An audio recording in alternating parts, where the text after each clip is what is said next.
Bienvenue à tous dans ce nouvel épisode du Kiritsu Podcast, épisode 53, en compagnie de mon acolyte et de sa connexion douteuse. Donc, 12 mégabits par seconde, on va voir si ça tient. aujourd'hui, du coup, on va proposer un podcast sur la technique, sur le squat, le bench et le deadlift, et voir un petit peu quels sont les points essentiels sur chaque mouvement et qui sont communs à tous les athlètes. Donc tous les points techniques qui ne sont pas de l'ordre de la préférence individuelle. Ça, c'est suite à des discussions que j'ai eues et que j'ai beaucoup trop souvent avec des athlètes où je leur dis fais ça et qui, pour moi, ça me semble essentiel et ils me disent ouais, non, mais chez moi, Je me ça sens bien fonctionne pas. sans. Ouais. C'est trop Essaie de bizarre. ponter, essaie de ponter au bench. Ah non, je me sens pas, je me sens Non mieux mais sans. je crois que ça fonctionne pas chez moi, tu vois. C'est Pas un avancer les genoux sur le brace au squat. squat. Ouais, mais non, mais je préfère faire un RDL sur le squat en fait. Voilà. Je sais pas en Donc fait. là, on va mettre fin au débat. Donc on va voir un petit peu qu'est-ce qui est essentiel, comment le mettre en place, et puis à la limite, à l'intérieur de ces trucs essentiels, comment l'individualiser Mm. en fonction de chaque personne. On va commencer donc avec le squat. Le Déjà, breaking. voilà, fin de la vidéo. Enfin après, c'est assez simple, mais si tu ne sais pas te rigidifier, tu auras beau mettre n'importe quelle chose en place, ne serait-ce que quelque chose de technique mais de très basique. En fait, tu vas te casser en deux. En fait, ça va être très simple, hein. Et, C'est pour ça. ouais, vas-y. C'est pour ça que la plupart des mecs en salle ne squattent pas plus de 120 en fait, parce ils savent pas se rigidifier. Ouais. Ou alors que les mecs qui sans brace squattent déjà 180-200, tu leur apprends un brace, bizarrement, ça squatte Ils de squattent 40 300, ensuite. bizarre. Ça devrait fonctionner. C'est bon, normalement ça devrait fonctionner. Ok. Du coup, on était en train de discuter de bracing. Et je disais justement que là, dernièrement, c'est vrai qu'on a eu souvent la discussion avec certains athlètes et je te rends compte que c'est un truc qui est quand même vachement mal compris, qui est pas tant complexe que ça, mais qui est plus complexe que ce que ça peut paraître visuellement, tu vois. Même avec des coachs, hein. Oui, même coach, bah, même dans nos athlètes, des fois, quand tu t'en discutes, même si ça fait longtemps qu'on les coach, tu te rends compte que il y a toujours moyen de l'améliorer, tu vois. Et Ouais, mais j'étais assez moi je te d'accord parle avec surtout de conversations que j'ai eues avec des coachs et des coachs qui font de l'AFA et ouais, qui eux-mêmes, tu leur demandes qu'est-ce que c'est que le bracing, ils vont te dire bah juste je prends de l'air au niveau de l'abdomen et je contracte quoi. Bah ouais. pas réellement, tu vois. Ouais. Euh, qu'est-ce qui pour toi vraiment sur un bracing, parce que forcément un bracing c'est une question de feeling, mais est-ce qu'il y a des points, tu vois, pour toi qui sont centraux à tout le monde, tu vois, qui sont communs à tout le monde? Ne pas avoir une ceinture trop serrée, ça c'est le point central quand je récupère des athlètes. Généralement, ils ont tous la ceinture trop serrée. Grosse neutralité au niveau du bassin. Donc, essaie vraiment de garder le bas du dos le plus neutre possible. Encore une fois, c'est un spectre. Donc, quelqu'un qui a tendance à être hyper lordosé, il aura un aspect très lordosé. À l'inverse, quelqu'un qui, bon, c'est assez rare, mais quelqu'un qui sera de base assez rétroversé ou très neutre, même en position passive, il aura tendance à avoir un squat qui ressemblera un petit peu plus, qui sera de base vraiment très très neutre ou voire légèrement rétroversé. Mais ça, après, on vient faire des petites modifications. Euh, donc ça, chercher une grosse neutralité, ne pas sortir la poitrine et juste apprendre à faire à se rigidifier correctement, à prendre de l'air correctement et pas juste faire Kirby en fait sur sa prise de bracing quoi. Ouais. Un truc aussi, je trouve qui est souvent zappé, et c'est juste le fait d'avoir la volonté aussi de se rigidifier. Justement, j'en discute souvent avec des athlètes, parce que moi et toi, tu fonctionnes aussi un peu comme ça, c'est on leur explique le truc sous forme de checklist un peu, tu vois, pour essayer de Mm. simplifier le truc et de créer un peu de la routine. Un truc qui est souvent oublié, c'est juste en fait créer de la tension musculaire, tu vois, cherche à contracter tes abdos, tes lombaires, tes dorsaux. Enfin, juste Mm. bien te mettre en tension. Et vraiment, je trouve que c'est un truc qui est souvent oublié parce que, il y a une volonté de trop se concentrer sur certains trucs et pas d'avoir un truc global, tu vois? La dernière fois, j'en discutais avec une athlète, je lui disais: «Mais en fait, quand tu es sous ta barre, c'est pas le moment de te dire genre, ok, je place mon bassin comme ça, ma cage comme ça, je fais ça avec mes coudes, je fais ci avec mes abdos et tout. Tu C'est le juste fais quand il y a contact poids. 60, 100. Tu Ouais, le fais voilà. quand il y a jusqu'à 70% de ton max. Si t'es sur une single et que vas-y, il y a 90% de ton max, t'es en train de te poser la question, attends, est-ce que mon bassin est bien neutre? Bah, ça va mal se passer en fait. T'auras beau faire ce que tu veux, ça va pas bien se passer. Ouais. Et moi, un truc généralement, tu fonctionnes pareil, c'est moi je leur dis, mais en fait, apprends à brace déjà sans être sur un squat en fait. Viens Mm. déjà savoir faire un bracing sur un goblet squat.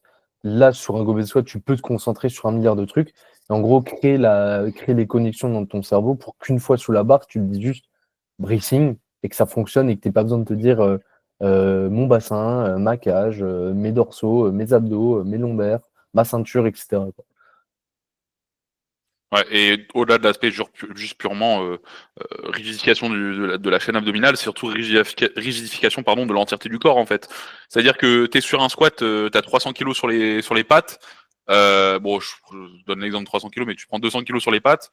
Si tu rigidifies pas tes jambes, rigidifies pas ton haut du corps, et que tout ton corps est mou sauf ta chaîne abdominale, en fait, t'as beau faire un bracing de qualité, tu vas te faire écraser, ça va faire gaufrier en fait. Non mais c'est la vérité, tu vois. Et moi, c'est une raison pour laquelle je mets.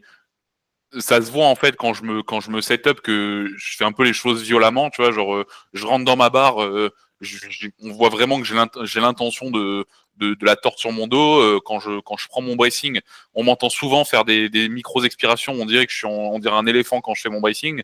Euh, mais à la fois, c'est ce qui me permet vraiment de sentir que je me rigidifie. Pareil, quand je viens me mettre en tension avant de démarrer mon squat, une fois que j'ai fait mon racing, j'ai tendance à faire une légère flexion de genou parce que ça me permet vraiment de sentir que mes jambes, c'est vraiment des ressorts, tu vois. Que je vais pouvoir m'enfoncer dedans correctement.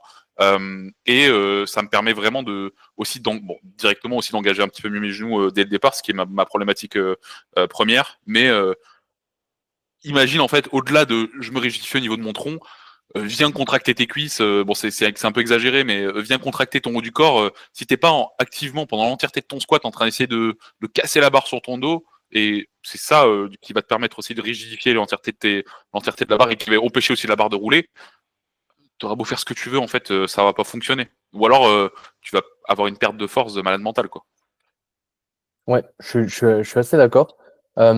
Pour toi, est-ce que sur le squat, il y a d'autres points qui sont qui devraient être communs à tout le monde Le et setup. qui sont pas. Ouais, justement. Moi, C'est surtout les mouvements, mais c'est quelque chose que je répète souvent. J'ai même fait un weekly Q dessus. C'est prends le temps, en fait. Juste, c'est pas un point technique foncièrement, même si on peut le considérer comme tel. C'est peu importe le mouvement, que ce soit un mouvement SBD, que ce soit un accessoire. Prends le temps de faire les choses. En fait, c'est simple. T'as pas, tu vas rajouter peut-être 1, 2 secondes sur chaque répétition pour prendre le temps, voire peut-être même 5. En fait, ça va te rajouter sur l'entièreté de la séance peut-être 5 minutes, mais en fait, ça va décupler la qualité de ta séance par 2 en fait. Et tu vas te retrouver avec des répétitions qui sont plus faciles, des répétitions qui seront plus qualitatives, et derrière une séance qui sera plus qualitative et un meilleur transfert après sur tes jours les plus importants. Et donc il y a ça, et c'est surtout s'appliquer à est-ce qu'il y ait barre à vide ou qu'il y ait 250 kilos sur ta barre, donc qui est 100% de ton max, l'intention doit être la même. C'est un truc qu'on dit souvent, mais à la fois j'ai l'impression que c'est un peu pris à la rigolade, en mode vas-y à 70 kilos, t'es mignon, je vais pas faire la même chose. Moi, les moments où j'ai vraiment réussi à le plus performer, c'est le moment où, dès le départ de la séance, j'étais déjà bon focus. Certes, j'étais pas hype, mais j'étais déjà en mode euh, je rentre dans ma barre avec la même intention, c'est-à-dire la même violence, limite la barre de 70 kilos, je suis en train de elle se fait agresser, tu vois. Mais c'est ça qu'il faut chercher, je pense, pour vraiment derrière ancrer des schémas, parce que, et je le vois souvent, j'en ai parlé aussi dans un réel, c'est que ils ont tendance à s'appliquer sur leurs points techniques, mais que à partir de leur série de travail. Si c'est pas un top 7, c'est pas Ou un la straight 7, variation, tu c'est sais. pas un back-off, T'as un ou top la 7 pour variation, variation, tu fais de la variation juste au moment du top mais 7, tu sais. ouais, c'est ça. C'est ça. Et je suis en mode, mais Par exemple, moi, quand j'ai tendance des fois à mettre des variations uniquement sur un top set, par exemple, c'est des variations qui sont très spécifiques, mais qui quand même demandent un minimum d'implication. En fait, tu vas passer de je fais un comp. En plus, généralement, c'est un comp où je mets pas d'intention, parce que la plupart des gens, ils n'en mettent pas. Si en fait, je te mets par exemple un 2CT pause sur un terre en top set, ou un 3-0-0, ou un 3-0-3, j'en sais rien, peu importe, quelque chose comme ça, et que tu arrives, en fait, tu le fais juste sur ton top set, en fait, tu vas te faire nerf et tu vas me dire, oh non, mais en fait, je m'affaisse sur la chose. Je l'ai vu sur des athlètes qui passaient d'un comp où justement, en fait, ils ont tendance à s'affaisser, surtout quand ça devient très lourd. Donc, qu'est-ce que je fais? J'avais envie de les challenger un petit peu avec une pause assez longue sur un soulevé de terre, par exemple, parce qu'ils savaient pas placer ses hanches. Sauf qu'il le faisait que sur son top set, j'ai remarqué. Et il me disait, ouais, quand je passe de mon warm-up à mon top set, je me prends 25 RPE. Et limite, je fail alors qu'il y a 30 kilos en dessous de son max. Je dis, mais en fait, sur tes warm-up, tu mets énormément de vitesse et tu as tendance à, en fait, à faire les choses de manière un peu précipitée.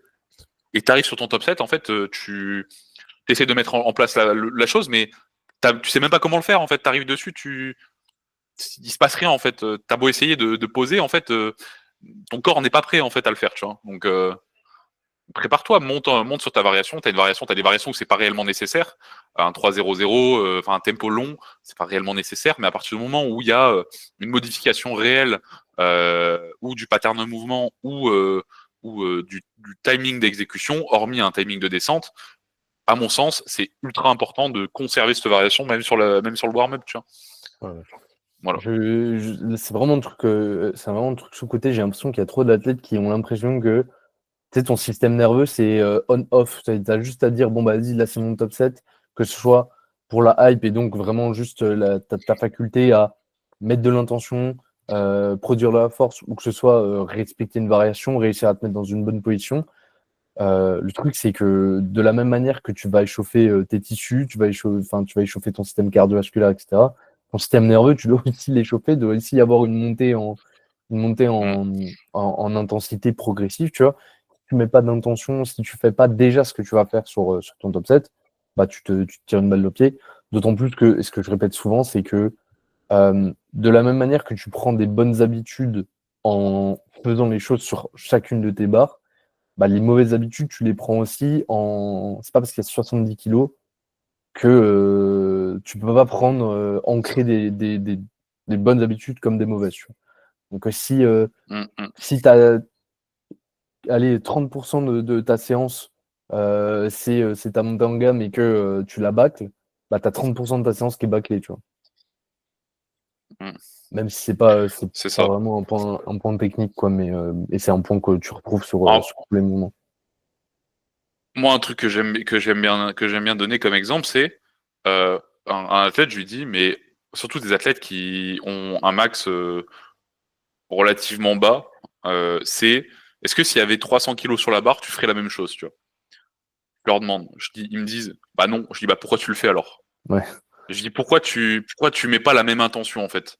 Parce que je lui dis, si imagine il y a 300 kilos sur la barre, est-ce que tu bâclerais autant ton walkout? Est-ce que s'il y avait 300 kilos sur la barre, tu descendrais aussi vite, tu te laisserais tomber? Est-ce que s'il y avait 300 kilos sur la barre, ton warm-up, tu le rusherais autant? Ou est-ce que tu mettrais aussi peu d'intention? Parce que un warm-up pour 300 kilos, ton last warm-up, c'est grand minimum 260-270 kilos.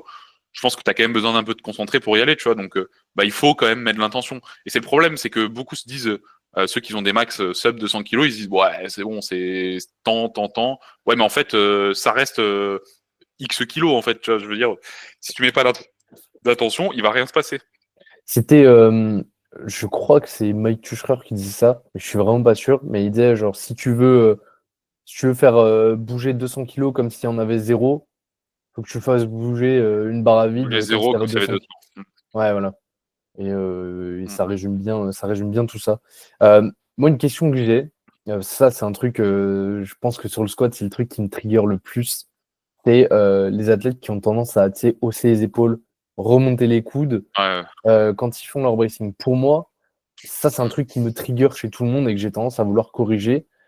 Et que j'ai tendance à considérer que ça devrait être un truc commun à tout le monde de ne pas venir hausser les épaules, de ne pas venir chercher à hausser les coudes au moment où tu braces. Est-ce que toi, tu considères que c'est le cas ou ça va, t'es un peu moins rigide que moi là-dessus? Moi, je suis pas trop rigide là-dessus. En fait, je pense que je suis moins rigide que toi dans l'ensemble sur certaines choses. Euh, Pas que je sois laxiste techniquement, mais c'est juste que je c'est pas la première chose que je vais voir. À partir du moment où moi, l'athlète, je vois qu'il n'y a pas d'affaissement sur son mouvement et qu'il n'y a pas de conséquences négatives au fait qu'il prenne une aspiration thoracique, c'est pas la première chose que je vais venir modifier. Tu vois. Si je vois que l'athlète arrive à ancrer ce que je lui demande techniquement à ce moment-là et que je peux le coupler à ce là le fait de limiter un petit peu son haussement claviculaire, je vais lui dire ok, essaie de faire ça de cette façon-là, etc. Pourquoi pas. Mais sinon, en fait, je serais vraiment pas. C'est vraiment pas la première chose en fait que je vais voir. Tu vois. À moins Ouais. vraiment que ce soit que le mec en fait, t'as l'impression qu'il va décoller quand il lève les épaules, quoi. Mais Parce que moi, ça me sinon, gave de la réponse classique, c'est ouais, mais Rico, il le fait. Mais Rico, il le ouais, fait, mais mais Rico, Rico, il fait pas de 320 en fait, donc casse pas les couilles, tu vois. voilà, mais enfin, c'est ça, et ça se voit quand même que quand il le fait, tu vois, il y a quand même de l'inspiration, il y a quand même de la rigidité abdominale. Ouais, C'est comme, est-ce que Rico, quand tu vois que il tire son slack aussi rapidement sur son terre et que il est ultra explosif de cette façon-là, est-ce que ce serait une bonne idée pour toi de le faire, surtout qu'il tire en sumo? Pas forcément, mais en fait, certes, il fait ça peut-être de cette façon-là, mais quand tu regardes son terre, oui, il est très explosif sur sa mise en tension, mais à la fois, tu regardes son démarrage, ça répond en elle-même quand c'est léger et très rapide, et par contre, tu vois qu'il n'y a pas de il n'y a pas d'affaissement de technique en ouais. fait sur son décollage. Tu vois. C'est la même chose sur son squat. Il arrive à rester rigide et il le fait de cette manière-là, mais à la fois, à partir du moment où il arrive à garder de la rigidité, la problématique c'est pas ça. La problématique c'est quand il y a ça qui est fait, mais qui est derrière, on C'est la voit la conséquence. conséquence qui apparaît en Mm. fait. Ouais, tout Ouais, à c'est fait. ça. Moi, moi des fois, j'ai des athlètes, il y a des points techniques qui me semblent essentiels, mais en fait, je me dis, il n'y a pas de conséquences qui en découlent, tu vois. C'est-à-dire que ça reste solide, des trucs minimes bien sûr, hein, mais ça reste solide. Euh, et il y a rien qui en ressort. Tu vois, j'en discutais la dernière fois avec Sam, où il me dit ouais, j'ai regardé ce module-là, du coup où on parlait de routing, etc. Il me dit ouais, j'ai commencé à appliquer le routing, etc. Parce que vous en avez parlé, etc. Je dis ouais, mais en fait là, tu vois, il a tenté ça de son côté. Je lui dis mais en fait là, t'essaies d'appliquer du routing, alors que de base, t'as pas de Pas un problème de conséquences routine, quoi. négatives. Ouais. Voilà, t'as pas de problème de routing. Donc en fait, tu te retrouves à accentuer quelque chose et à créer en fait des mauvaises compensations directement parce que tu essaies de renforcer quelque chose qui n'a pas de base de problème, tu vois. C'est comme si tu as des bons pecs, mais que tu essaies de renforcer encore plus tes pecs, donc tu accentues un déséquilibre. Bah là, c'est la même chose en fait, tu vois. Et je lui Ouais. dis, en fait, et il me dit, ouais, mais j'arrive pas à avoir la DS, du coup, en accentuant le routing, je lui dis, mais en fait, je t'ai jamais demandé de faire d'accentuer ton routing, tu vois. Je lui dis, j'ai jamais demandé de faire ça. Je dis, je t'ai laissé tester parce que voilà, tu as voulu tester, mais à la fois, je te l'ai pas demandé. Pourquoi je te l'ai pas demandé? Parce que t'as pas de conséquences qui en ressortent. Ton père, il est ton pied, pardon, il part pas en hyperpronation quand tu commences à pousser. Tes genoux, ils font pas un knee cave excessif. T'as pas de conséquences qui en découlent en fait. Donc pourquoi j'irais te donner des cues qui n'ont pas de sens en fait. Tu vois. En fait, c'est ça. Il faut s'enlever de la tête de. Moi, c'est un truc tu vois, c'est pareil que les athlètes qui te demandent plein de cues, plein de cues, plein de cues. Moi, je suis en mode, mais chill, en fait, si vraiment il y avait quelque chose qui n'allait pas, je te l'aurais dit. Actuellement, oui, je te dis rien depuis X temps parce que ça fonctionne, tu progresses. Je donne l'exemple de Donovan. Son squat, on l'a travaillé pendant un bon moment. Il a stagné pendant un bon moment sur son squat. Donc, je l'ai récupéré. Il avait 125 au squat ou 120, je crois. Il est passé à 130 en 6 mois. Là, ça fait 3 mois. Il a fait un x2 avec un plus 15 par rapport à son max, tu vois, il y a 2 jours. Mais son squat, ça fait 2 mois où je lui dis, honnêtement, Ouais. je continue comme ça, tu vois. Et pourtant, il a tendance à shrug un petit peu sur sa prise d'air. Il a tendance à, des fois, démarrer à faire son squat en étant un petit peu trop shrug tout le temps. Mm. Il a tendance, des fois, à s'écraser un petit peu, peut-être faire un setup qui est un peu plus vif. Mais à la fois, des fois, il faut aussi savoir quand, en fait, en tant que coach, juste fermer sa gueule et laisser Ouais. l'athlète s'exprimer, tu vois. Et ça, bon, ça n'a aucun rapport, mais je pense que je vais faire un post là-dessus. J'ai déjà fait un post un petit peu sur les retours, etc. Mais en fait, il y a un petit peu ce truc t'essaies de combler un vide en donnant des cues à l'infini. à chaque fois en essayant, il y a un truc qui va pas, ça me trigger, faut que je le dise, tu vois. Non, en fait, ça va pas, tout le flex fonctionne. T'as beau être son coach, à la fois, si ça fonctionne, Faut, ferme faut ta gueule. aussi laisser l'athlète trouver son feeling sur le mouvement. C'est ça. Et tu vois, typiquement, Donovan, potentiellement pendant 6 mois, tu as donné des cues par-ci par-là. Sur l'instant, ça n'a pas fait son taf instantanément, mais le mec, il a tout ça en tête et progressivement, il fait un peu sa tambouille avec ça Mm. et il trouve son groove. Et ok, genre pendant 6 mois, il a pris 5 kilos sur son max, mais par contre, là maintenant, entre guillemets, ça a fait son chemin dans sa tête. Progressivement, il a assemblé un petit peu les pièces du puzzle et maintenant ça démarre, tu vois. Ah Et, ouais, euh, c'est ça. et au final, le taf qu'il a fait pendant 6 mois, c'est pas. Ok, il a squatté pendant 6 mois, il n'a pas pris excessivement de kilos sur squat, mais il a quand même squat pendant 6 mois, il a quand même mis des trucs en place, il a quand même réfléchi, et maintenant, bah, juste, il est en train d'exploiter ces 6 mois de taf. C'est pas forcément. L'exploitation, elle n'est pas forcément linéaire, tu vois. C'est pas t'ajoutes une queue, bam, ça fait tant de kilos en plus, tu vois. Et c'est le problème, c'est que, et du coup, ce sur quoi je vais faire un post, c'est, en fait, quand tu prends un coaching, les retours, c'est pas, tu prends pas un coaching pour avoir des retours techniques. Tu prends un Ton coaching coaching pour pour bouger. progresser. Ouais. Tu prends un coaching pour un coach qui te fait des blocs qui te font progresser, tu vois. Le retour technique, si tu as un bon coach, à un moment, tu es censé arriver à un moment de la progression de ton athlète, euh, et plus censé dire grand chose, tu vois. Je veux dire, sinon, c'est qu'il y a un problème, en fait. Sinon, c'est que ton travail n'est pas fait, tu vois. Je veux dire, moi, si ça fait 1 an que je coach mon athlète et qu'à chaque fois, je suis obligé de lui rappeler des trucs basiques, en fait, je suis en mode, mais qu'est-ce qu'on branle depuis 1 an, tu vois. Genre, qu'est-ce qu'on fait, en fait, tu vois. Faire quand l'athlète de tester d'autres choses, il y a une petite stagnation, tu as envie de tester des nouveaux trucs techniques, potentiellement pourquoi pas. Et je veux dire, à un moment, ton athlète, tu le coaches depuis 1 an, 2 ans, 3 ans, tu es encore en train de rappeler des trucs basiques, remets-toi en question, tu vois. Au-delà de la tête, c'est remets-toi en question. Et surtout que moi, je considère que qu'est-ce qui va faire progresser l'athlète, c'est pas tant les retours techniques. Les retours techniques, c'est bien, ça va faire progresser l'athlète sur les 3 premiers mois. Il va exploser parce qu'il aura techniquement beaucoup plus de qualité. Par contre, qu'est-ce qui va le faire progresser sur le long terme? C'est d'enchaîner des blocs qui fonctionnent, tu vois. C'est ça qui fait progresser. C'est pas le fait de on va modifier ta technique. C'est est-ce que on a réussi à ancrer des blocs qui fonctionnent, à les enchaîner plusieurs fois et c'est tout. En fait, Ouais. je veux dire, c'est ça qui est important. Et j'ai l'impression que les athlètes, ils oublient qu'ils sont là pour des fois que il faut juste pratiquer, faire, euh, faire ton bloc. On en refait un, on en refait un, on en refait un, on en refait un. Ok, bah au bout de 6 mois, t'as pris 30 kilos parce que juste à enchaîner des blocs qui fonctionnent en fait. Fin C'est de la c'est assez question. intéressant pour recentrer par rapport au sujet, c'est qu'au final, tu vois, on voulait faire un podcast un petit peu sur les points techniques essentiels. Au final, on a Ouais, parlé du squat. Pour nous, il y a allez, globalement un truc essentiel, c'est le bracing. Et le setup. bracing, tu vois. Et après, et je trouvais il y a une story de Roman hier qui était assez intéressante, où il parlait de technique au squat et de comment il coach le truc. Et il était là en mode, s'il y a globalement une dynamique qui se passe mal sur un mouvement, j'ai pas tendance à cue des trucs particuliers, mais juste essayer de modifier un peu le placement et voir ensuite, enfin, juste répartir les contraintes un peu différemment. Et normalement, ça se règle, tu vois, il n'y a pas un truc miracle. Et justement, là, ça fait 30 minutes qu'on parle, on a parlé un peu de bracing. Après, on a parlé surtout d'intention, de programmation, d'enchaîner des trucs cohérents et de laisser l'athlète pratiquer et trouver son feeling, tu vois. Et moi, souvent, je donne des cues, pas en mode j'aimerais que tu fasses ça, mais en mode genre, moi, je vois tel truc, je pense à telle chose. Enfin, potentiellement, je pense que tu pourrais mettre en place ce truc-là. Après, voilà, je te laisse, tu vois, je te donne l'idée, je te laisse infuser le truc. Potentiellement, un jour, tu vas tester, ça va pas le faire. Et des fois, j'ai des adeptes qui reviennent et ils me disent, ouais, il y a tant et tant de semaines ou tant et tant de mois, tu m'avais parlé de ça et tout.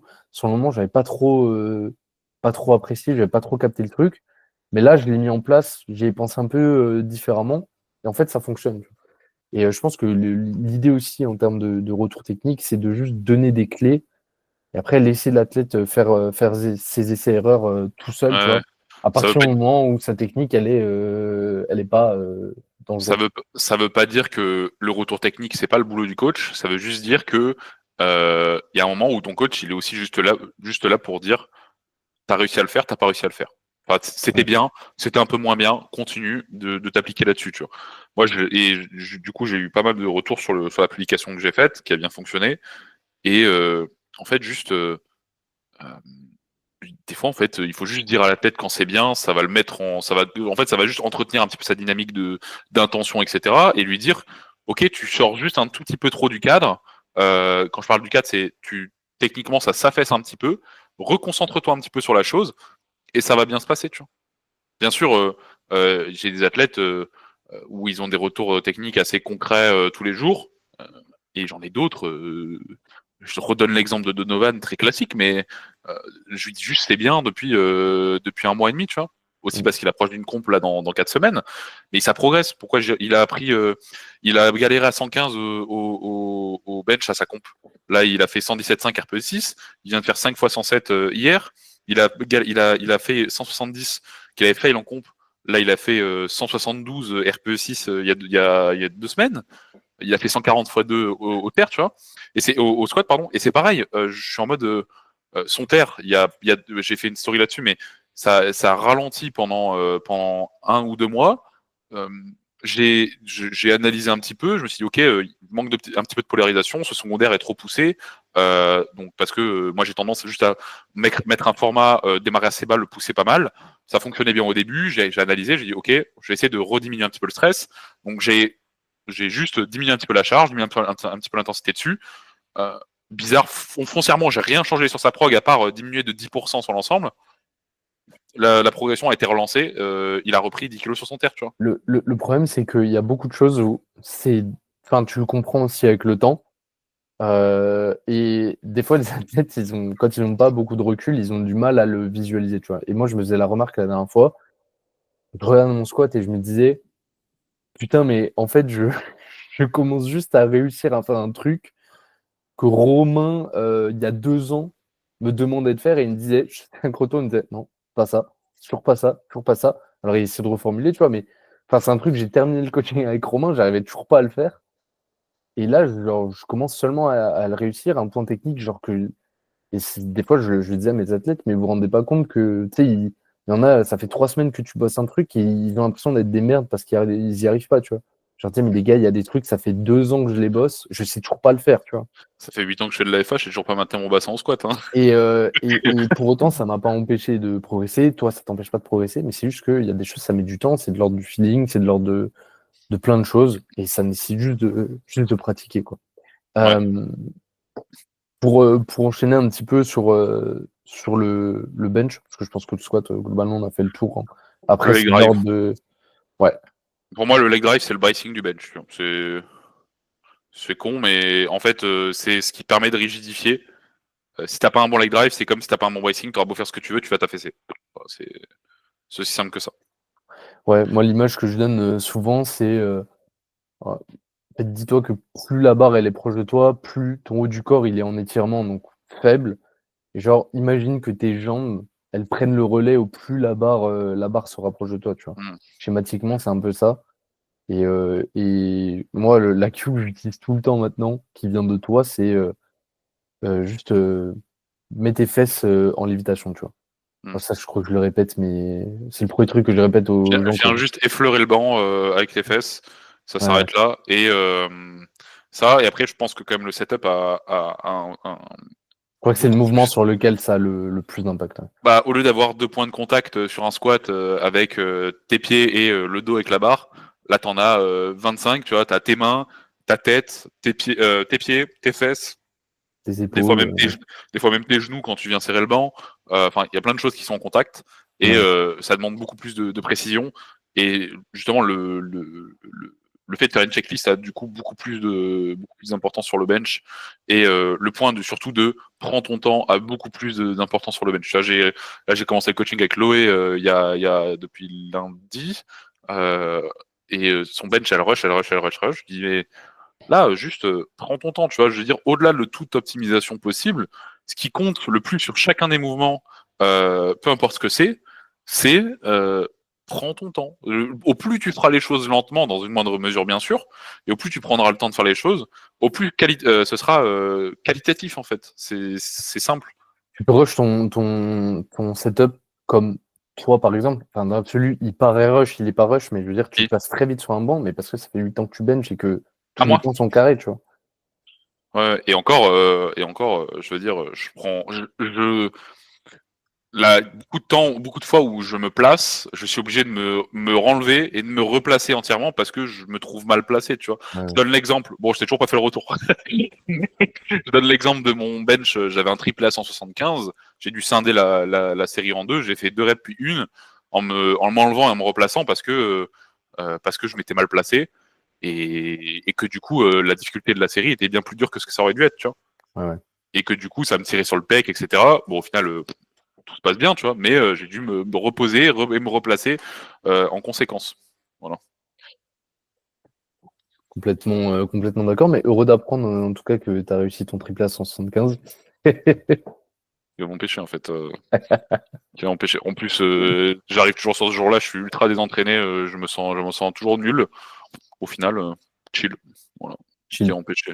Un truc au bench, vraiment, je trouve que la problématique aussi, c'est qu'il y a tellement de choses auxquelles penser que il faut réussir à apprendre à, il faut réussir à apprendre à trouver une image qui te, qui a comme conséquence que tout se met en place, tu vois.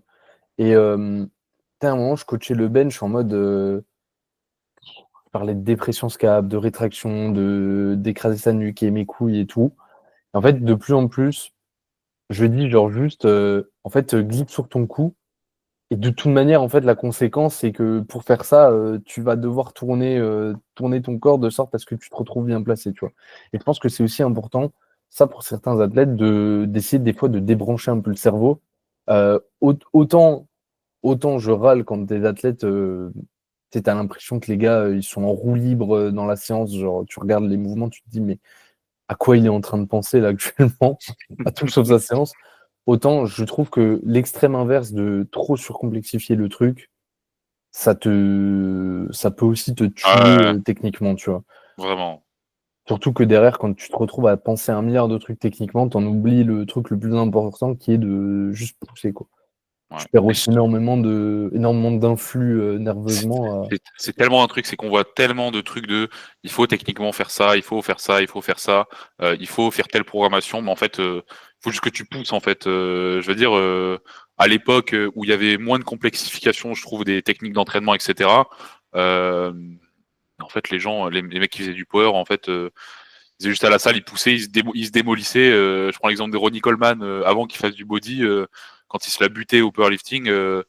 Il mettait 300 kilos sur la barre, il faisait 25 répétitions. Après, il était déjà dopé comme un cochon, mais ça ne, ça n'enlève en rien, quoi. Non, mais en termes Mais d'état d'esprit, quoi. voilà, c'est ça. Et au final, on se rend compte, tu vois, genre, techniquement, il n'y a pas tant de trucs ils sont centraux. Il y a beaucoup de choses, au final, c'est de l'ordre de la micro-optimisation. Et pour autant, on voit tellement de contenu dessus, et nous, on fait partie du truc aussi, parce qu'on crée aussi du contenu, mais peut-être t'en as, c'est limite, ça en revient à est-ce que si je bulldog ou est-ce que si je jab, est-ce que si je prends une prise Ouais, classique, ça va ouais, vraiment. révolutionner mon bench, tu vois. C'est ça. Et Alors que, généralement, ça a plus tendance à faire l'effet totalement inverse. C'est de ruiner ton match. Et je donne l'exemple de Marion, qui, t'as enfin réussi à bench. vraiment, t'as vu son bench ou pas? Ouais, c'est masterclass. C'est une masterclass. Voilà, Marion, j'espère que tu kifferas ce petit moment. Bon, maintenant, je vais te clasher. Non, je rigole. Mais tu vois, elle avait surcomplexifié son bench. Elle faisait du bulldog en même temps qu'elle faisait du jab. Ah ouais. Elle faisait un leg drive tellement balèze. En fait, elle essayait d'optimiser le truc à fond. Elle avait zéro amplitude, mais elle se retrouvait quand même en fait avec un bench qui était vraiment euh, encore moins opti que si elle faisait juste un bench close grip, tu vois. Et qu'est-ce que je lui ai demandé, qu'est-ce on a mis en place? Je lui ai dit, écoute, tu vas arrêter de jab, tu vas arrêter de bulldog, tu vas, Arrêtez de pomper. limiter un petit peu ton pontage et on va revenir sur un bench de go muscu, tu vois. Je lui dis, j'ai dit, parce qu'elle me dit, ouais, mais j'arrive pas à je lui dis, mais en fait, là, tu pars en grosse rota interne, surtout sur le coup de droit, donc pas une petite rota interne où là, c'est pas très grave, tu vois, mais juste vraiment le truc ultra agressif ou quand tu pousses, juste tu pousses vers tes pieds, tu vois. Et je lui dis, mais elle me dit, ouais, mais j'y arriverai pas, j'y arriverai jamais. Je lui dis, mais Marion, quand t'as commencé la muscu, tu faisais un bench avec 3 mètres d'amplitude et t'arrivais quand même à garder tes coudes en place. Je dis, il n'y a aucune raison que tu n'y arrives pas maintenant, tu vois. Je lui dis, forcément, t'as créé des compensations, etc. Donc maintenant, t'es fort dans cette position-là, mais à la fois, redresse tes poignets, essaye de bench plus ou moins poignet droit, la main complètement fermée. Aussi, elle avait tendance à avoir la barre trop haute, trop proche de ses yeux.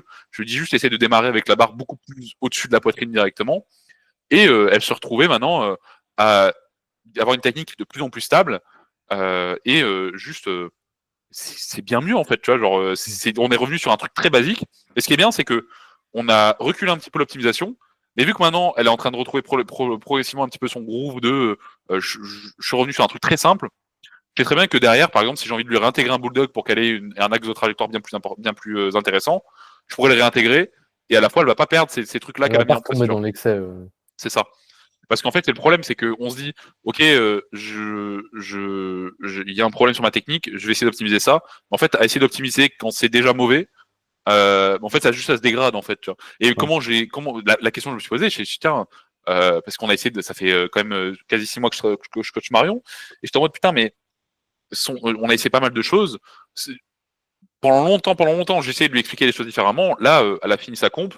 Au final, elle avait quand même fait un bench qui était plutôt correct. Mais je regarde son ancien bench de sa comp d'il y a 2 ans, quand elle était coachée à l'époque par Margot, qui était mieux. mais c'était beaucoup mieux en fait. Ses coudes étaient en place, elle ne suroptimisait pas la chose et elle avait bench 2,5 kg de plus. Et moi, quand je l'ai récupéré, elle avait un bench ultra opti, voilà. Et j'étais en mode, mais pourquoi tu fais pas la même chose, tu vois? Pourquoi tu fais pas un. Je me souviens, pour l'anecdote, c'était super drôle. Un jour, tu m'as envoyé cette vidéo et tu m'as dit, mais je sais pas quoi faire. Tu vois, genre, t'étais en mode, mais j'ai l'impression d'avoir tout essayé. Qu'est-ce que tu ferais à ma place? Et Et il je me crois dit que ça, et t'es sorti genre 10 trucs, tu m'as je dit, t'ai dit, on a déjà tout fait. essayé. Je suis allé chercher les trucs les plus exotiques du monde. Il m'a dit, mec, j'ai déjà fait ça. Genre, je sais plus quoi faire, tu vois. Et du coup, j'ai dit, ma dernière solution aurait été de nique sa mère, on sync, tu vois. Parce qu'en fait, ce qui est bien, c'est que même si le sync c'est plus dur, à la fois, en fait, ça aurait compensé en fait les 5 derniers centimètres de l'amplitude qui sont un peu à chier en fait. Et ça te force à retrouver un truc, aussi où juste tu forces un peu, tu vois. Moi, c'est le truc que j'observe sur moi récemment, parce que j'ai transité, c'est que j'étais un peu dans le même cas que Marion à suroptimiser 1 milliard de trucs, alors que au final, je pousse même pas ma barre, tu vois. Voilà. Un truc un cues que j'ai utilisé, c'est essayer de plier tes coudes. Vraiment, c'est con, mais Ouais. c'est con. Et je crois que je te l'avais dit aussi. Ouais. Je te l'avais dit. J'ai l'impression que tu fléchis pas tes coudes. J'ai l'impression que Mais tu fais juste une adduction. non, je t'avais dit, j'ai l'impression que tu fais un pullover. Ouais. Et en gros, que les mecs, ils sont là. Et en fait, juste, ils amènent la barre sans plier les coudes au niveau de la poitrine. Ouais. Et ils poussent, en fait, ils font juste en fait Un arc-en-ciel, le bordel. voilà, il y a un arc-en-ciel en fait, c'est ça, un arc. Et je lui dis, mais euh, est-ce que tu penses à plier tes coudes pendant que tu fais ton bench, tu vois? Je suis en mode, quand tu fais un développé couché haltère, est-ce que tu plies tes coudes? Oui. Bah, il fait la même chose sur le bench. Tu Et elle me vois, dit, une fois, quand on était à Bordeaux, genre, on avait bench, et je t'avais dit, mec, je congestionne des triceps. C'est vrai. surtout que c'est un x3 ou un truc comme ça, c'était un truc de merde en plus. Je congestionne des triceps, mec. Mais vraiment, moi, ça me trigger, c'est que je me dis, putain, mais des fois, c'est tellement simple, c'est juste, essaye de pas penser à les toucher à un endroit, en fait, essaye juste de descendre, en fait, Ouais. normalement, tu vois. Et Ça, c'est un truc, vraiment, je pense que ça serait intéressant d'en faire un post. Je trouve qu'il y a pareil, l'extrême. On parlait avant d'être mou sur son mouvement, c'est catastrophe. Mais le fait de créer trop de tension, vouloir trop brace, vouloir trop ponter, vouloir trop tirer son slack, vouloir faire attends, trop, tu vois, j'ai noté. tu as noté. En fait, à vouloir trop se mettre en tension, en fait, tu limites énormément ta capacité à produire de la force parce que tu es tellement Raid, crispé, ouais, c'est tu es ça. tellement raide que à un moment, tu peux plus renvoyer, tu vois. Il y a pas d'élasticité, tu vois. C'est ce que justement, c'est un truc que j'avais ajouté, c'est que je lui ai dit, mais à chaque répétition, tu rétractes tes omoplates. Je lui ai dit, le problème, c'est que si tu as déjà des problématiques de rotation interne et que c'est un problème en fait de mobilité parce que t'es trop crispé. Et deux, en fait, si tu rétractes tes omoplates, la seule option qu'il y a en fait de mouvement, c'est ton coude qui part dans ce mouvement-là, tu vois.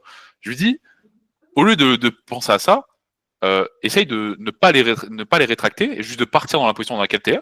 Ou alors, à l'inverse, avant chaque répétition, protracte, tu vois. Je lui dis, essaye de faire totalement l'inverse. Écarte tes omoplates au maximum, tu vois. Parce que foncièrement, en fait, quand elle va devoir descendre, sa solution ce sera de contrer cette protraction, tu vois. Et donc de revenir sur un modèle assez classique. Et c'est pour ça que je dis un bench de go muscu, c'est parce que quand tu es un go muscu, la rétraction scapulaire, c'est pas ce que c'est, tu vois. Et SO, le post ou la story de Romain qui dit les gens qui rétractent des omoplates, ils ont pas compris. C'est pour ça qu'ils benchent pas 170, tu vois. Mais en vrai, il y en a beaucoup pour qui c'est le cas, tu vois. Parce qu'ils se retrouvent à force de trop rétracter, se retrouver avec des limitations de mobilité de malade mental, en fait, tu vois. Ouais, surtout sur la poussée, mais que tu es là. En fait, si tu veux, pour pousser, tu as besoin de pousser ton épaule, tu as besoin de pousser ton triceps. Si tu es là, Mais une adduction, je sais pas, en fait. tu bloques ton coude en arrière et ton épaule en arrière, comment tu veux pousser, tu vois, tu te retrouves à faire Quand une tu fais extension triceps, quoi. Genre. En fait, il faut imaginer un tirage, tu vois. Je veux dire, t'imagines un chest supported draw, tu vas pas faire le truc, je resserre mes omoplates, puis je tire mes coudes. Tu vas tirer comme un bourrin et tu vas resserrer les dents en même temps, tu vois. Bah là, c'est la même chose, mais dans l'autre sens. Donc, Ok, Baptiste Marchal, hein. Tu benches avec ton dos. Ouais. je bench avec un cigare dans la bouche, en fait, qui va m'empêcher. En fait. Je suis pas de protège-dents, j'ai un cigare. En fait, non, parce que le protège-dents me donne un gag réflexe, donc c'est réel. On passe, c'est n'importe quoi, n'importe quoi ce podcast. Ouais. On passe au deadlift pour conclure un petit peu, mais je pense qu'on va se retrouver avec. RDL son terre. On peut couper le podcast. RDL son setup, quoi. Attrape ta barre en faisant RDL. Voilà. Bizarrement, tous tes problèmes seront réglés, quoi. C'est ça. Brace moins, tous tes problèmes seront réglés. Je crois que le terre, c'est le mouvement. C'est le mouvement. Excuse-nous, Nick Menders. Mec, j'étais sûr que t'allais dire ça. Tu sais que la dernière fois, je me suis retrouvé à envoyer. C'était il y a 3 ans, ça, non qu'il a sorti ce post 2 ans. Ouais. Tu sais que je me suis retrouvé à rechercher la vidéo et l'envoyer à un athlète. Parce qu'on a discuté de ça. Je trouvais qu'il braissait trop sur son Je trouve que je suis d'accord et pas d'accord du tout avec la publication parce que ça manque de nuances. Ouais. Et je trouve que le mec dit juste brace pas alors que c'est juste en fait le but c'est de se rigidifier, pas de prendre pas de Kirby en fait, tu vois, justement. Non mais j'en discutais avec un athlète simplement parce que en fait il braissait genre on va dire à 100%, voire 120%, mais il était incapable de maintenir cette rigidité, donc il se retrouvait à défixer et à avoir un niveau de rigidité proche de 20%, tu vois. Et je disais, imagine, plutôt que de brace à 120% et te retrouver de ton air une fois que tu tires à 20% de rigidité, bah rigidifie-toi à 70%, mais au moins tes 70% de rigidité, tu es capable de les maintenir, tu vois. Ouais. Enfin, pour schématiser. En fait, la problématique avec le terre, c'est que si tu essaies de brace autant que tu le fais sur un squat, en fait, la grosse dominance de flexion de hanche que tu as et la grosse demande qu'il y a, c'est que tu pourras pas l'atteindre en fait comme sur un squat. Ouais. Parce que sur un squat, ta flexion de hanche, elle va être, au pire des cas, elle va être progressive et tu vas réussir à maintenir ton bracing comme ça. Le problème, c'est que quand tu n'es pas sous tension et que tu dois attraper la barre tout en maintenant en bracing avec une flexion de hanche assez importante, tu vas pas y arriver. Par contre, si tu as une morphologie assez gifted et que tu arrives à être assez vertical sur ton squat, sur ton terre, là, généralement, ça va pas être trop gênant, tu vois. Et c'est pour ça que la vidéo de Nick Menders, elle est en théorie intéressante, mais en pratique, je trouve qu'il est vachement biaisé par son propre cas. C'est que. Il lui très pour son sumo. Comme Nick Menders sur scène. C'est comme dire à Sean Noriega, essaye de limiter ton bracing, tu vois. Enfin, je sais pas, c'est. Après, touche pas. Soit hamstring, à ischio papi, en fait. Voilà. Touche pas au Christian Lifter, en fait, s'il te plaît. Non, mais voilà. Mais moi, tu vois, je viens de récupérer un athlète aussi, pareil, qui a commencé cette semaine-là. Romain, il me dit, bon, il est ultra syphosé, tu vois. Donc ça renforce un petit peu ce pattern de avoir un tradi très presse à cuisse plutôt qu'un tradi très RDL, tu vois. Et du coup, en fait, foncièrement, sa syphose fait que de base, il est extrêmement rond sur son terre. et que ça a tendance justement à l'amener de plus en plus en fait dans ce pattern de je pousse juste dans mes jambes, j'arrive en haut et là je fais mon extension lombaire, tu vois. Je lui dis mais en fait le tradi c'est pas un mouvement d'extension lombaire ou presse à cuisse, tu vois. Ce qu'il faut c'est certes pousser dans tes jambes, certes tu auras un moment où tu vas devoir faire une extension, mais basiquement imagine la chose comme faire un RDL, tu vois. Il cherche de faire tout l'inverse, essayer de cambrer, tu vois. C'est vraiment le pire conseil de base, mais pour ce genre de personnes qui ont tendance justement à aller chercher le bas du dos très rond, j'aurais tendance à te donner tout l'inverse, c'est-à-dire essayer de cambrer. En fait, le mec, même si il essaye de cambrer, en fait, il va juste se retrouver dans une position neutre, tu vois. C'est un peu la même chose pour quelqu'un qui a tendance à surcambrer. Tu dis juste essayer de tirer de rond, il va se retrouver à juste avoir la bonne position au final, tu vois. Et c'est pour ça que ce truc de critiquer une queue, c'est très tricky parce qu'en fait, ça dépend. Bien sûr, genre, tu dis rétracte tes omoplates au bench, par exemple, Un mec qui protracte entièrement. Un mec qui protracte, en fait, ça peut être la meilleure queue du monde, mais tu dis ça à Marion, ça devient une catastrophe. C'est la pire chose du monde, ouais. Voilà. C'est ça. Et donc voilà. Pour changer des balles sur Ilyes, c'est des balles sur Marion aujourd'hui. Il m'a envoyé un message, il m'a dit j'ouvre le podcast, je me prends une balle. Ce chien. Je lui dis en même temps, si t'arrêtais de faire des conneries tout le temps, bizarrement, t'apparaîtras pas sur tous les trucs, quoi. Enfin bref. Non, mais du coup, voilà, sur le terre, c'est bracing, moins que sur le squat, mais quand même. Et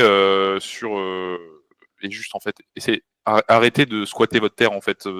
Commencez à imaginer le terre comme réellement une extension de hanche, c'est-à-dire faire un RDL avec plus de flexion de genou, plutôt que juste chercher à faire une flexion de genou avec un petit peu d'extension de hanche. Tu vois. Ouais, moi, en termes pédagogiques, du coup, vu qu'il manque la phase excentrique, ce que j'aime bien demander au départ, c'est toi-même ta phase excentrique, en fait. Ouais, voilà, en fait, s'il n'y a pas de phase excentrique, crée une phase excentrique, tu vois, quand tu te places, tu vois. Et ça règle souvent le problème. C'est justement pour ça que le glass deadlift, quand ils comprennent pas trop, ça peut être intéressant parce que tu rajoutes une phase excentrique, tu vois, tout simplement. Mais on apprend à faire un RDL. On apprend à faire RDL, c'est très simple. Voilà. Est-ce que tu as des trucs à rajouter ou est-ce que tu as une J'ai vu une story de notre cher ami Florent Blanc il y a peu, ouais. qui du coup partageait un petit peu sa pensée sur les approches très macrocyclaires des 3 blocs, où il disait et moi j'étais très d'accord avec ça, c'est pour ça que je lui ai envoyé un message en lui disant franchement merci de l'annoncer en fait, où il disait que beaucoup de coachs en fait cherchaient trop à macrocycler leur approche et à chercher à pousser en fait à chaque fois juste en fait sur trois cycles en fait, c'est-à-dire à faire par exemple triple at 9, double at 9, single at 9, je fais un mock meet où je pousse mes max et pourquoi il disait en fait c'est très bien parce que ça fonctionne sur les débuts. Par contre, dès que tu arrives sur un certain niveau et que tu as besoin d'accumuler une dynamique un peu plus importante, ça risque de bloquer et que même il y a des athlètes qui n'encaisseront pas parce que tout simplement la phase de récupération va être trop importante pour pouvoir recréer une dynamique. Ce qui est relativement pas mal mon approche quand même, c'est-à-dire que c'est quelque chose que je faisais beaucoup avant, c'est-à-dire beaucoup macro-cyclé, même si c'était pas exactement la même chose parce que j'avais tendance juste je partais pas dans cet extrême-là parce que je poussais au bout des 3 mois, je poussais pas forcément une single at 9, tu vois. Généralement, je restais sur une single at 8 qui restait un PR, mais au moins derrière, on pouvait relancer un macro-cycle sans trop de problèmes, sans trop de demandes de récup. Mais maintenant, moi, ce que j'ai le plus tendance à faire, c'est pas forcément prévoir une durée de macro-cycle et juste. Du réactif. Voilà, c'est ça, du réactif. C'est-à-dire savoir que je vais faire ça et savoir si, ok, je sais que plus ou moins j'ai poussé ce triplé comme ça, ou ce 5 tuplé, ou cette single, ou ce doublé, enfin peu importe, mais mon top set, je vais pousser de cette façon-là, ou mon straight edge, je vais pousser de cette façon-là. Je sais très bien qu'il va pouvoir l'encaisser pendant entre 2 et 3 blocs, et selon si c'est entre 2 et 3 blocs, ou le bloc d'après, je fais un doublé que je garde très léger, puis je refais un bloc de doublé, ou je fais un doublé directement que je pousse, ou je fais une single, etc.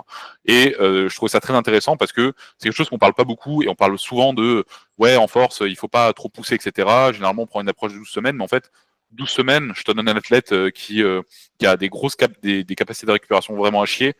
En fait, ça va marcher une fois quand tu vas la récupérer. Par contre, tu vas vouloir relancer un cycle derrière, il va mettre 4 semaines à récupérer. Moi, c'est mon cas, par exemple.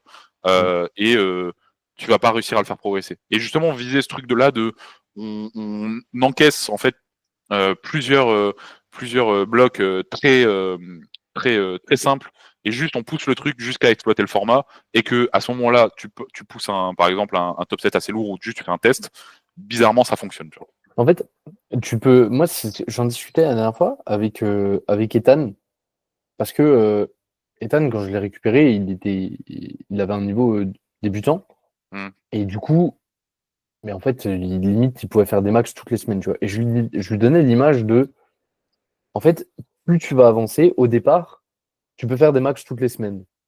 Après, tu commences à avoir un niveau qui te demande de faire une semaine, 1, 2, 3, 4, avec une incrémentation progressive. Ensuite, et tu peux faire un max à chaque fin de bloc. Puis après, tu deviens trop fort pour faire ça, donc tu as besoin de faire peut-être sur 2, 3 blocs, donc on va dire un macro-cycle. Mais en fait, pourquoi ça s'arrêterait à ça, tu vois? Peut-être qu'après, tu as besoin de faire, il y a pas au-delà d'un macro-cycle, mais je veux dire, tu peux faire des macro-cycles de macro-cycles, tu vois. Entre guillemets, ton macro-cycle de trois blocs, ça devient en fait un bloc. Et en fait, ta construction, elle se fait sur 3 fois 3 blocs, tu vois. Hmm. C'est pas forcément mathématique comme ça, genre, mais je dis, en fait, juste plus tu vas progresser en fonction de tes contraintes, en fonction de différences interindividuelles, plus tu Et vas potentiellement potentiellement, tes avoir besoin de macro-cycles temps. devront être longs. Hein. Hmm. Ouais, ouais. Et il n'y a pas de problème à ça, tu vois. Il n'y a pas de. Et j'ai trouvé ça intéressant parce que je vois beaucoup trop cette approche en fait macro-cyclaire. Tu pars Et d'une bonne intention, il part d'une bonne intention parce que foncièrement c'est très bien, mais la mais tu restes problématique enfermé dans un truc, hein. c'est que tu restes enfermé dans un truc et que en fait ça va fonctionner pour les débutants, mais au fur et à mesure que je coach et au fur et à mesure je me dis mais en fait je comprends pourquoi des mecs qui sont avancés stagnent en gardant cette approche-là, tu vois. Parce que ne serait-ce que moi la manière dont je réagis, moi tu me fais ça, j'explose, tu vois. Et Je- surtout, plus tu es resté longtemps enfermé, parce que du coup, si tu fais tout le temps 3 blocs, que tu cherches à pousser et tu vois que ça fonctionne pas. Donc tu relances 3 blocs pour repousser à la fin et ça fonctionne toujours pas. Donc en fait, t'accumules de la fatigue. Plus tu t'es enfermé dans ce truc-là, plus il va te falloir de temps pour tout déconstruire et relancer le truc, tu vois. Et c'est un, c'est la discussion qu'on avait l'autre jour dans ton retour où tu me disais, ouais, ce qui me casse les couilles à enchaîner les comptes, c'est que j'ai jamais le temps de récupérer, tu vois. Mm. Et ça fait sens avec mon petit raw fact qui sort ce soir. C'est quand quelque chose ne fonctionne pas, c'est pas parce que tu continues de faire quelque chose qui fonctionne pas pendant plus longtemps que ça va changer miraculeusement, tu vois. Ouais. Bizarrement, tu vois. Mais voilà, du coup j'ai trouvé ça assez intéressant et du coup juste essayer de s'ouvrir un peu l'esprit et de pas rester enfermé dans ce truc de triplé, doublé, single, quintuplé, triplé, single, ou juste je vais faire un max au bout de 3 mois. Au lieu de ça, essayer d'avoir une vision plus large, essayer de faire un peu plus de réactif, comme on a dit, c'est-à-dire, ok, je fais un bloc, ça fonctionne, le mec a de la marge sur ces formats-là, là, là, là, je continue de les pousser, etc., etc., etc. En fait, à l'infini. Et c'est le problématique qu'il y a aussi. Bon, je reviens sur ce truc-là, mais j'ai rien contre le RPE, mais à la fois, c'est la problématique du RPE, c'est que c'est très adapté à un format. C'est pas trop adapté à un format réactif, tu vois. Parce que tu te retrouves en fait à faire généralement un truc du style 6, 7, 8, 9 ou 6, 7, 7,5, 8, tu vois, enfin, peu importe comment on voit la chose. Et le problème, c'est que tu exploites très rapidement, en fait, tu pousses très rapidement la fatigue de la chose parce que ça reste un RP8, tu vois. Ça reste chaque bloc, tu pousses le truc. Le mec, le peu de dynamique qu'il a créé, il va venir l'exploiter, que ce soit sur ses primaires, sur ses secondaires. Et au final, tu peux pas réellement faire un bloc très chill, tu vois. Moi, quand je prends l'exemple, par exemple, de Hugo que je coach depuis septembre dernier, bon, quasi un an encore, euh, tu regardes, non, depuis janvier, j'ai une bêtise. Tu regardes depuis sa comp là, ça fait 4 blocs, 5 blocs, pardon, 5 blocs. Il avait un 5 tuplé sur son secondaire au squat à 157. Il a commencé son bloc là avec un 5 tuplé à 180. Son premier bloc était chill, son deuxième bloc était chill, troisième, quatrième, ça commence à être un peu dur. Le cinquième, là, au Ouais. final, il s'est redevenu chill parce qu'au final, son secondaire a commencé à réagir correctement à la chose. Il progresse, tu vois, genre, son squat, il a fait un 2,20 RPE6, qui va l'empêcher, tu vois, je veux dire. Mais il faut vraiment imaginer le truc sur plus qu'une durée de 3 blocs. Si ton Ouais. athlète n'est pas prêt à attendre plus que 3 blocs pour tester un max, il y a d'autres manières en fait de pousser le truc. Tu vois. Et si vraiment tu veux pousser le truc sur mon athlète veut se tester, veut faire une single at 9, essaye de trouver des moyens de l'intégrer. Une single, par exemple, après son volume qui est important, une single Avec une sur une variation. variation, voilà, sur une variation très autolimitante, ou au lieu de pousser ou alors un 5 tuplé RP9, tu vois, ça sera bien moins taxant. Et au lieu de, par exemple, même chose, tu veux prendre un macro cycle, au lieu de vouloir finir absolument sur une single, tu peux très bien pousser un macro cycle de 3 blocs, mais 3 blocs avec uniquement des triplés, tu vois, par exemple. Et il faut se stopper sur cette vision de très étriquée de 3 blocs, 12 semaines, c'est ce qui marche le mieux, tu vois. C'est pas forcément le cas. Il y a des gens chez qui ça fonctionne, mais moi j'ai de moins en moins cette approche macro-cyclaire. Même je l'ai quasiment plus en fait de voir le chose comme ça. Mais après, ça c'est un problème, c'est qu'il y a trop de gens qui ne réussissent pas à créer du challenge et à créer de l'adhésion à l'entraînement autrement que par le chiffre et purement le chiffre, tu vois. Et ça, c'est un truc, ça peut vite être frustrant parce que si le gars a purement besoin de lancer une dynamique plus longtemps, mais que le mec veut pas commencer et se taper potentiellement 2 blocs, 3 blocs, il finit son macro cycle de 3 blocs, il est à peine RPE 7-8. Si le mec veut pas se faire ça, ça peut vite être compliqué. Et je trouve qu'en fait, il y a un gros problème chez le power moyen. J'ai l'impression quand je discute avec des gens, parce qu'on fait beaucoup d'appels finalement avec beaucoup de monde pour essayer de voir un peu comment on peut relancer les progressions. À chaque fois que j'ai l'impression que les gens, à la fois, ils ont un problème, mais à la fois, ils sont pas ouverts à des solutions, tu vois. Et que les mecs, ils sont dans le Dunning-Kruger ils sont dans le début de la courbe, quoi. Ils viennent de commencer un truc et ils ont l'impression de savoir exactement ce qui fonctionne pour eux, ce qui ne fonctionne pas. Pour autant, ce qui fonctionne pour eux, ça les fait pas progresser, tu vois. Trop bizarre. C'est ça, mais ou alors juste de, tu sais, ouais, ça fait 2 ans que je fais de la FA, ou ça fait 6 mois que je fais de la FA, ou ça fait 1 an que je fais de la FA. Je progresse pas, ou je progresse pas autant que je le voudrais, ou il y a telle ou telle chose qui fonctionne pas. Mais à la fois, vas-y, j'ai pas envie de prendre un coach. Tu vois. Bon, bien sûr, il y a au-delà de l'aspect de juste avoir envie qui compte, mais en fait, si tu n'arrives pas à. En fait, ça fait 2 ans que tu es sur un truc, ça fonctionne pas, tu as pris 20 kilos sur ton total. En fait, pose-toi la question, est-ce que je peux pas trouver un moyen de. Tu vois, on propose des consultations gratuites, ne serait-ce que de faire une consultation avec nous, tu vois, ça n'engage en rien. On donne des clés derrière pour progresser. Pourquoi pas, si jamais l'athlète est enclin à le faire, commencer un coaching. Mais en fait, c'est pareil, c'est que si tu veux, ça des objectifs X, fais en sorte de pouvoir atteindre tes objectifs X, tu vois. Je veux dire, moi, on a pas mal de visio avec des étudiants, et ils te disent oui, mais j'ai pas suffisamment de fonds pour financièrement pour avoir un coaching ou quoi que ce soit. Je veux dire, on propose pas des coachings à 1500 balles le mois, tu vois.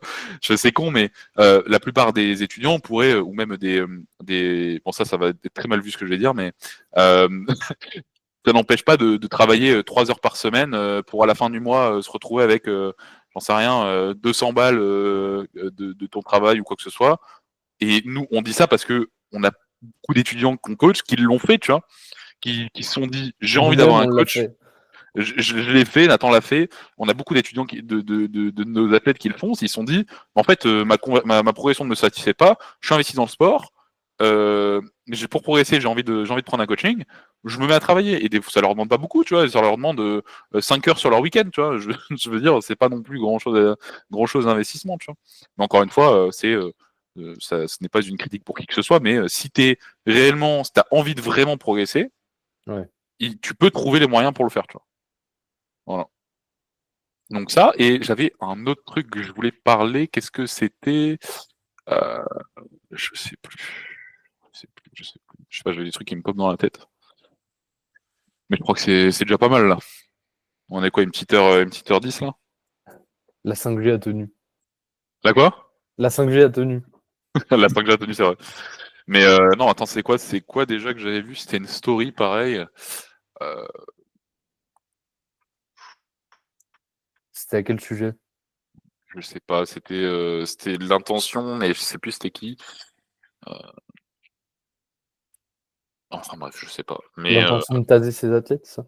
non, non, non. L'intention de quoi? De taser ses athlètes. Non, non, je sais plus. Je sais plus, mais ça me reviendra sûrement sur le prochain podcast. Ça Ou pas. marche. Bon, sur ce, Sur ce, si jamais vous êtes intéressé par progresser enfin et enfin, que et que vous voulez quelques petits conseils sur votre approche de l'entraînement, n'hésitez pas à nous envoyer un petit message. On sera le plaisir de vous aider. Encore une fois, il y a une petite consultation entièrement gratuite qui n'engage absolument rien. On est juste là pour vous donner quelques petites clés. Si jamais vous êtes intéressé par un coaching directement, le formulaire dans notre bio ou directement par message en DM, il n'y a aucun souci, ou par mail ou par le site internet, peu importe. Et si jamais vous voulez les meilleurs compléments du game, c'est Kiritsu, K-I-R-I-T-S-U sur NutriCure. Voilà, n'hésitez pas non plus à lâcher un petit like sur YouTube, sur Spotify, à vous abonner de même sur Spotify et YouTube, et ou à lâcher un petit commentaire, si ça vous a plu ou pas, posez vos questions, et on y répondra avec plaisir la prochaine fois. Voilà. Bisous. Bisous.